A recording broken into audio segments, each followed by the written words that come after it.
Culturally, there has been such a surge of nostalgia for the 70s and 80s, the sort of Amblin Entertainment, Kids on Bikes, Stranger Things sort of vibe.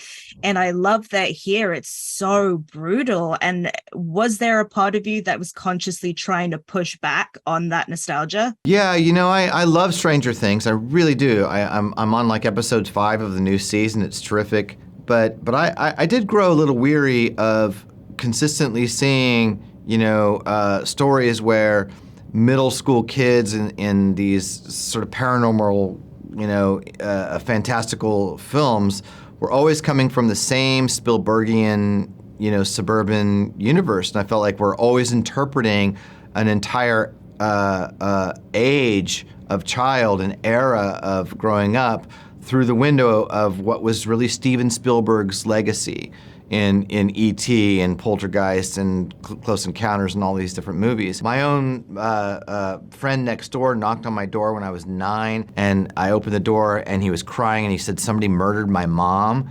And his mother had been abducted and raped and wrapped in phone cord and thrown in the local lake. So the movie's Halloween had come out, and Friday the 13th. So the idea of the serial killer, the killer that could just take you off the street, was very present. It was my main association with my own childhood is fear. I just remember being afraid all the time. And I think that that's common for a lot of people.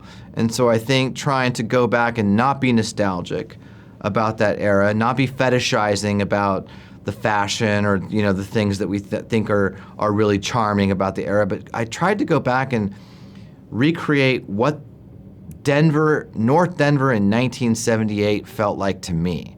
I tried to be as specific as I could in creating that feeling. And it's great because I think the more specifically you create something like that, the more universal it is. And no matter what people's upbringing is, they can feel the authenticity of that and they can relate to that. And that's what cinema can do very uniquely. With Ethan, I remember the first one that I filmed with him was the abduction scene. And I remember after like a cool little stunt we did, they yelled cut and he said, "You all right, kid?" And I said, yeah, I'm fine. He gave me like a noogie on the head, which I think I have a picture of it somewhere, but yeah.